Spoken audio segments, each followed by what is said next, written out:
On behalf of the Professional Baseball Strength and Conditioning Coaches Society, I'd like to welcome you to the PBSCCS Podcast. I'm your host, Chris Messina.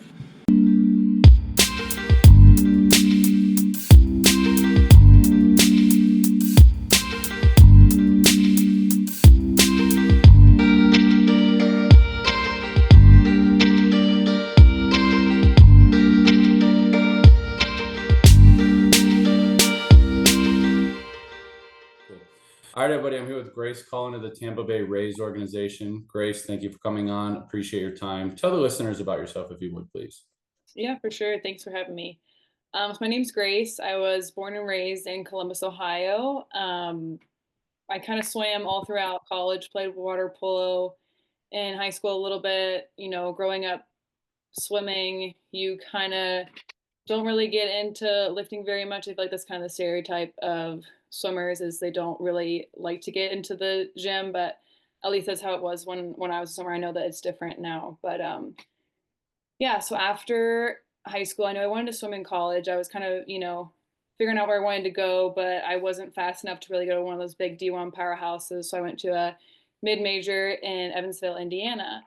And while I was there, I absolutely, loved the school. Knew I wanted to have a, school where there was exercise science, good program there. So I was there for all my 4 years, and I interned with the college program there and loved it. I worked a lot with baseball, but still really hadn't been exposed to that group in particular. Um, so after that, I knew I wanted to get my master's degree. I was debating about getting a GA position or just working and getting it online. I decided to work online because the Cleveland Guardians had posted an internship out in Arizona, but you had to be in school for it at the same time. So it kind of worked out perfectly that I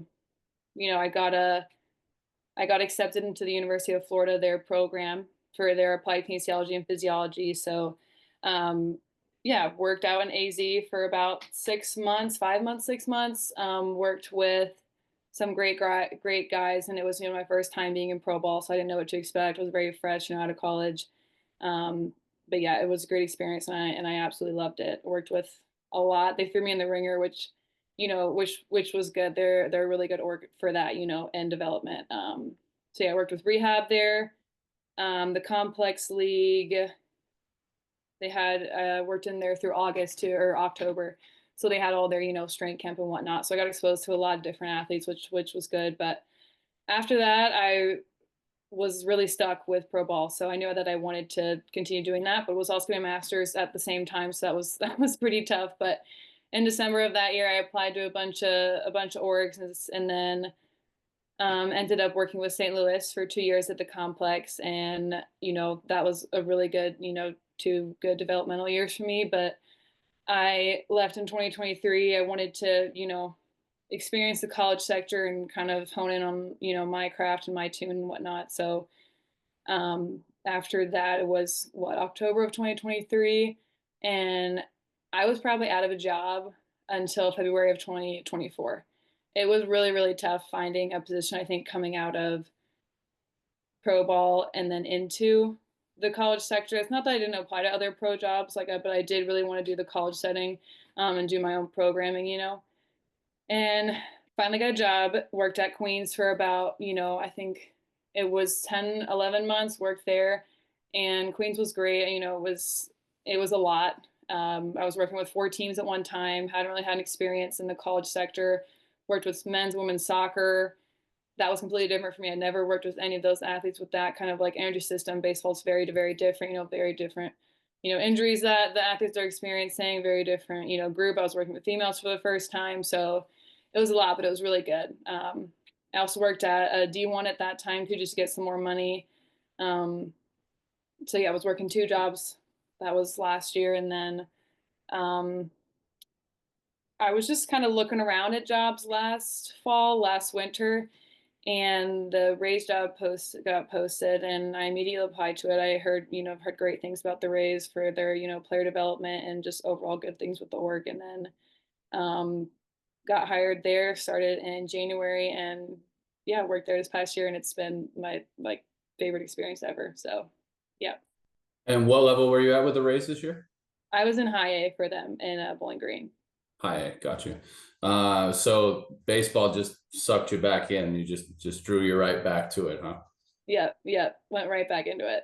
Yep, I can definitely appreciate that. I went private setting after my first year. I was like, I'm done with baseball. I need to do something different. And then 6 months later, I was working in baseball again. So can definitely respect that. We'll get into the like college versus pro ball in a little bit. But first, I just want to know what your best professional baseball story is. Either something that makes you smile, something you're proud of, something that's really funny. Just like what sticks out in your mind the most in your years in pro ball thus far.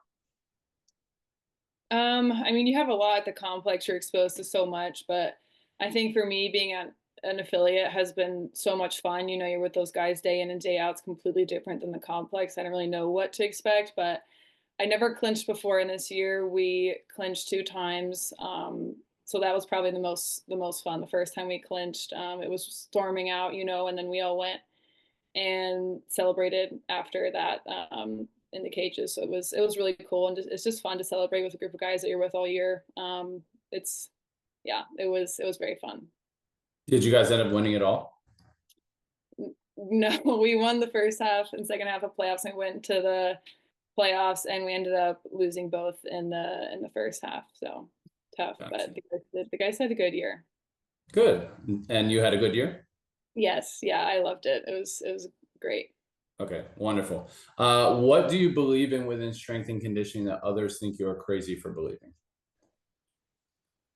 I feel like I don't have anything that's super out there or super wild. I mean, this is my 5th year overall, like coaching out of college. So I feel like I haven't really, fully, discovered like my philosophy. I have like, what I think is important. But I think something that I've come to fruition with, like after the year, especially like looking back on how I programmed for them, I'm not a huge fan of axial loading. I feel like, especially in baseball players in season, that like they're rotating and the stuff that is exposed to their back, especially for hitters, even pitchers too, but like their spine is so mobile and gets put in such crazy positions that I'm not really a huge fan of putting a bunch of weight on their back and then, telling them to move it, fast or whatnot.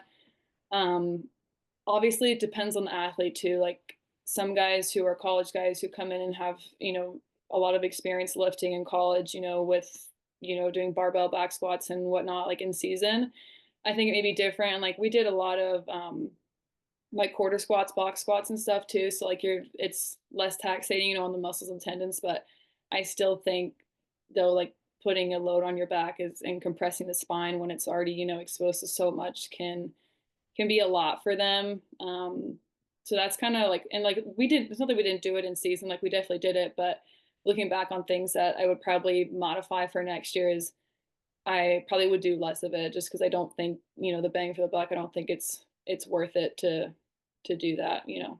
So. Yeah, that's honestly, it's probably the biggest mindset shift that I have had in my own personal career is just when I was younger, I was like squat all the time. Like if you're not squatting to depth, like then it's like, what are you doing? Yeah. And as I got older and I was around guys more and I saw the amount of swings they were taking and the amount of games they were playing and just the amount of time that they're on their feet is like, I don't really know if I want that load on their spine like you're talking about. Again, obviously, like you said, it depends on the guy, it depends on their background, it depends on, how comfortable they are with the bar. But I think more and more younger baseball players are not loading their spine anyways. So when they get older and they come to us in pro ball, they don't have that same like lifting background that, someone like myself did when I played growing up. So I'm totally in agreement with you. It probably took me 8 years. So if you're at year 5 and you're learning that's you're a little bit ahead of the curve, I guess. I do kind of have a question that I didn't write down, and I am kind of curious. I work with a lot of interns at my new position, and I have a lot of young coaches coming in.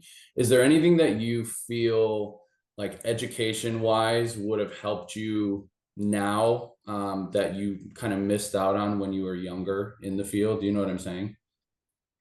Um, Yeah, I feel like nowadays people are just so focused on like social media, and whatever they see on social media, they're gonna try and implement, which is totally fine. Um, I just think people need to hammer the basics when they're coming up and they're interning. Like, I don't think that like there's nothing wrong with like the NSC and like the CSCS. Like that's obviously the foundation of everything we do. But um, I don't know. The book that like really helped me that has stuck with me forever is the corrective exercise book that I had when I went to Florida. I would have to look at that the author of that one, but I've used that in like everything I do. So it's like it's just the methodology of like if you have really tight hamstrings, let's work more on targeting your quads or hip flexors, to help offset 'cause they're probably compensating, or like the low back issues or any back tightness. Is how can we like work the opposite muscle? That's and for me like has helped me a lot from when I was coming in. But as far as like things to do, I think it's just asking for feedback. I was definitely really scared in the beginning of my career to like get feedback. I think that I kind of shied away from it because I didn't want to think that I was wrong. But now I'm constantly asking for feedback. Like I want to know, what people think about my programming, like what I'm doing wrong, what I'm doing right. So I think it's just being open to other people's criticism, whether that be good or bad. Yeah, I think that's really fair. There's like, I'm still around some older coaches, and it seems like they don't have any problems like asking for help, asking for opinions, like not being afraid to be wrong or like almost like vulnerable in front of a group. It seems like some of the younger coaches coming up, not always, but some of them, I don't know if it's because it's like the age of social media or what, but they don't have those same like soft skills, the same communication skills. So then when you get them in front of a group, it's like really uncomfortable for them. Which, to be fair, that is this profession. Like we're in front of people all the time, speaking, coaching, athletes, front office, other baseball coaches. Like, so I think I would agree with you. I think that's kind of something that I've seen along the way is like a lot of coaches have a really good social media presence, but can't really speak in front of a group or like afraid to be wrong in front of a group. And I think a lot of that is like social media, you can edit it to look perfect. Where Yeah. when you're coaching in front of a group and things are live and something goes wrong, like you can't edit in real time. Like you have to kind of adjust on the fly. And sometimes those like critical thinking skills of coaching aren't always there. Um, that's not to say they can't develop them, because they definitely Yeah. can. And I think the way to do that is, like you said, is to ask for feedback. So I didn't mean to put you on the spot there. I was just curious. You said like I haven't been in the field long enough to know if anything's crazy, I guess. So if there's something young coaches listening can get ahead of that curve for themselves. That was kind of the thought there. But let's transition a little bit. I have a lot of questions about your college time versus your professional baseball time. Just kind of generally speaking, what are the differences that you experience between the two? And then from there, we'll just kind of let this run wherever it goes. Yeah, I think the biggest thing is obviously having four teams. I interviewed with other places that I only have like one or two teams, but at Queens I had four teams, so it was a lot of programming and then a lot of different programming. Like I said, like working with soccer is completely different animal than baseball, and even like tennis is very similar to baseball, but it's still different energy systems. Like they're playing consistently, like moving around a lot more and a lot more higher intent for the same period of baseball, but it's just very different. So it was difficult. Like coming in, I definitely was very overstimulated my first, few months of trying to program everything. So I think it's kind of a hard pill to swallow. Is like you can't individualize everyone's programming as much as you want to. You kind of have to do more gen pop and like get the meat and potatoes in, and then kind of hone in on stuff like we did when all the guys came in. So I started like in the middle of the season for most of the guys, and then the women's soccer was there in the off season. But I came in like March, so it was really difficult, I think, to try and transition programs in season. Like that's why I just tried to do like the most basic stuff, which that's very much as me as a coach. It's like I'm gonna do a squat, hinge, push, pull, and carry if they're in season. That's kind of always how I've been taught, and I don't like doing crazy things. I mean, if it not necessarily crazy, but if it's different than the norm and it looks good and the athlete it's functional, then I'm gonna try and implement it in. Um, but yeah, I would say that was the biggest pill for me to swallow and the most difficult thing. And then we did test them when they came back in the fall. And that's when I tried to implement, their own individual prep exercise, like corrective exercises based on how they moved. It's like that was kind of the way of me making it individual, like was before they came in and did their lift, they were outside in the hallway, or the first 5 minutes of lift, they were doing their prep work, and then they were getting into their lift. But it's just very different. Like you're in a much smaller setting. Queens is it's a very small school, so you have 40 athletes in there, maybe 40 or 30 athletes in there at one time. So you have 6 people per rack. It's very small. Like there's not a lot of room for plyos and like broad jumps, lateral movements and stuff. So you have to just be very creative with it. But it was fun. It was really, really fun being in a small setting. You have to be very loud, be high energy, especially for the guys at 6 a.m. But it was great. I loved it. I learned a lot. Being there for a year. Yeah, you kind of hinted at it, but that was kind of where my head was going when you were talking. It's just like, do you feel like it made you a more effective programmer just because you had 6 people at a rack, you had a small setting, you have a bunch of teams? Like, obviously you want to give the best to everybody, but at the same time, like you kind of realize that like the meat and potatoes works. Like, is that kind of what the thought process was there for you? Yeah, 100%. And I think at that level too, like those athletes are still developing. Like the meat and potatoes is still going to work for them. Like the very basic program is still going to work for them. And you still find ways to like be individual with it. Like I found ways to, modify sets and reps for high minute players and like low minute players, and then with my experience with baseball, like I was able to modify pitchers workouts versus like hitters, like they were doing different accessory exercises.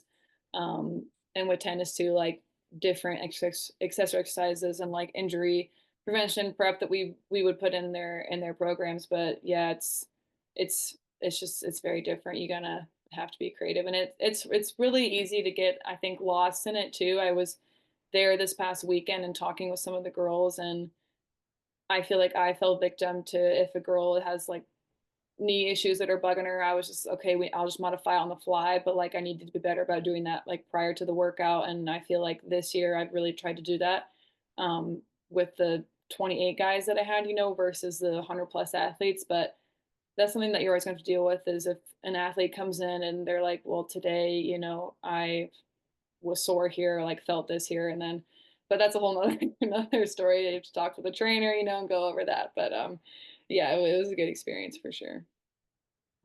Did you have any technology there? Were you doing any like testing, force plates, or anything like that in the college setting? That is. Um, no, we didn't have any testing whatsoever or technology. So that was also like very different for me, like not having any gym aware or, VBT stuff and the force plates. So it was different. It was very much like based on how they feel. So Yeah, that's kind of another thing I've seen with some of the young coaches. They're becoming very fluent and comfortable with the technology. And then when you go into the real world, there's a lot of settings that don't have the technology, or they have it and it's not really, it's kind of hard to implement because, like you said, maybe there's 100 athletes, or maybe there's no space, or maybe you only have an hour training block twice a week, or the coach wants to cancel lifts or whatever it is. So like for me, when I was a GA, we had a very small weight room. We had no budget. We had no technology. We just learned on the fly. We went off of, like you said, a lot of how you feel and like foundational programming principles that still have followed me to this day, that helped me. Where I think a lot of young coaches are getting super into the tech, and then they go somewhere and they don't have it, and it's like a short circuit. Like, I don't know how to function without this. So I think that experience is really relevant for you, whether you realize it now or not, and I'm sure you do. But 5 years down the road, let's say you have a whole bunch of technology at your disposal, like it just makes you a better coach to be able to kind of navigate both without one becoming too overbearing of the other. yeah, for sure. You mentioned earlier that you had sports that you were unfamiliar with soccer, and the first time that you were coaching females. Kind of talk through that and like what the differences were and how you navigated it, and like just, maybe being in a situation where you're unfamiliar with something. Yeah, it was definitely nerve wracking. I think whenever a coach writes a new program, like they probably modify it like 5 times, because they just want to make sure that it's perfect. I mean, it's never gonna be a perfect program. Like it's probably gonna be a good program, a really good program, but things can always be, improved.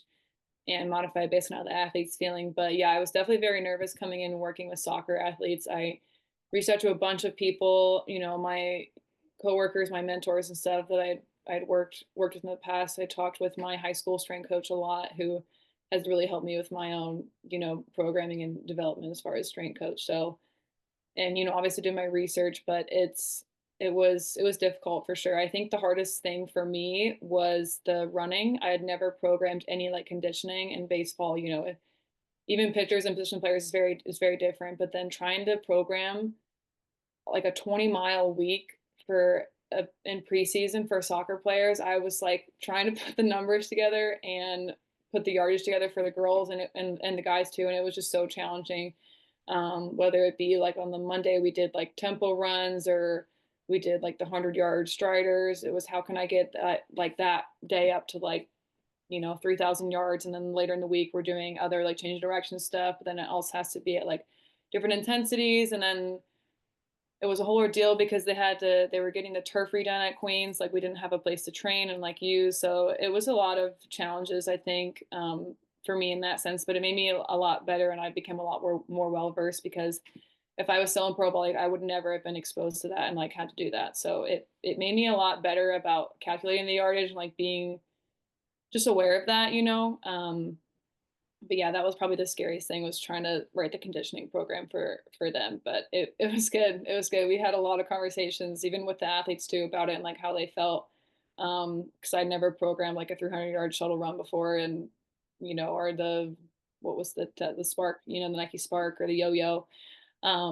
So yeah, it was good. It was really good for me. And then as far as working with females, I didn't know how I was going to feel about it, because I've only worked with guys. There's always just been a lot of testosterone around me all the time, but it was great. The girls were great, and I think at that level too, um, the body image for females is still very relevant, and with social media now too, and just how people perceive each other. So the stereotype of like is being in the weight room, you don't want to get big and bulky and like put too much weight on the bar, because you're going to get big, and girls don't want to have that appearance. But I think we created a really healthy image in the gym when the girls would come in, and it would just I would want them to feel like they were going to have a really good time. And if they didn't have a good practice or a good game, or even if they did, like they were going to come in and just take it out on the weights, or just have a fun time when they were in there. And I feel like they really got after it. We tried to highlight the goals, and the gains that they had, and just make it fun. We always would do like an arm farmer at the end, at least once a week, and the girls really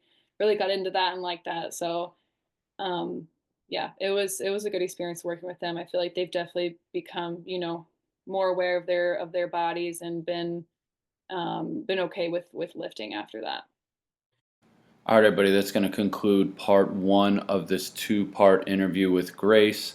I hope you enjoyed this one. It was good to get to know her story, to hear about how she started in professional baseball, went to the college setting, was working a second job, was really putting in her time, and was able to get back into baseball again and to pursue her passion. 3 things that I took from Grace in this part of the episode: no specific exercise is ever mandatory in your programs.